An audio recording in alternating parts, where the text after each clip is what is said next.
அவர்கள் தமிழ்நாட்டில் தமிழ் வழியில் படித்துவிட்டு தமிழ்நாட்டில் வேலை கேட்காமல் லண்டனில் வேலை கேட்பார்கள் என்று ஒரு வழக்கு தொடுத்து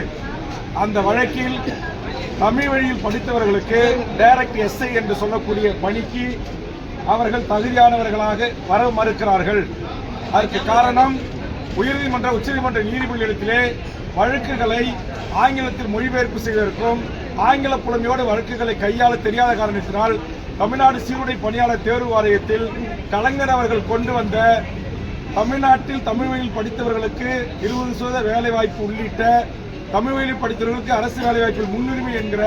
அந்த சட்டத்தையே ஒரு துறை தமிழ்நாட்டில் நடைமுறைப்படுத்தாமல் இருந்து வந்தது. இதை நான் கண்டுபிடித்து மூத்த வழக்கறிஞர் அஜ்மல் கான் மூலமாக அன்றைய இருவர் bench mister justice Kirubakaran, Pugazhendhi இருவர் கவனத்திற்கு எடுத்துச் சென்ற போது அவர்கள் தமிழ்நாட்டில் தமிழ் வழியில் படித்துவிட்டு தமிழ்நாட்டில் வேலை கேட்காமல் லண்டனில் வேலை கேட்பார்கள் என்று ஒரு வரலாற்று சிறப்புமிக்க தீர்ப்பை வழங்கி தமிழ்நாடு அரசு சீருடை பணியாளர் துறையின் சார்பான டிஜிபி அவர்களையும் தமிழ்நாட்டுடைய அட்வொகேட் ஜெனரல் அவர்களையும் மதுரைக்கு அழைத்து நீங்கள் இதை நடைமுறைப்படுத்த வேண்டும் உத்தரவு பிறப்பித்து அதை நடைமுறைப்படுத்தியவன் வேல்முருகன்.